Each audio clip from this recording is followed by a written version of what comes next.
Hello everyone and welcome back to the channel. Today I'm going to walk you through how to use commands in Notion, especially the slash commands. So let's get started.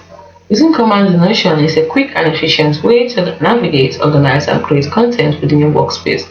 Whether you want to insert a block, create new pages or apply specific formatting, commands can help you streamline your workflow. So I'm giving you an updated and accurate step-by-step guide on how to use commands in Notion. Using the slash commands. Slash commands are essential in Notion for quickly adding blocks, formatting text, and performing action. Here's how to use them.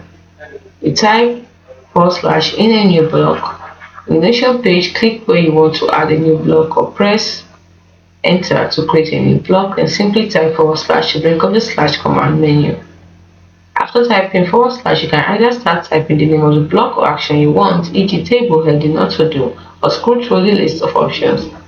Once you find the action or block type you want, like creating a heading, adding a table, or embedding a link, click on it and it will appear in your Notion workspace. Now here are some common slash commands you can use. For creating a heading, / heading. Create a heading 1, 2 or 3. For bulleted list, / bulleted list. For numbered list, / numbered list. For to-do list, we check boxes / to-do.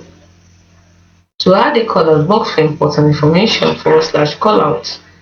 To add a block quotes for quotes or important text / quotes. To insert a horizontal divider or a line for separating sections / divider. To create a table, inline or full page / table. To create a toggleable list item that you can click to expand or collapse / toggle list. To embed an external URL, file or content from other apps / embed. To create a date property useful for calendars and reminders / date. And lastly, to upload or embed a file / file. Hope you found this video helpful. Do not forget to like and subscribe to the channel for more.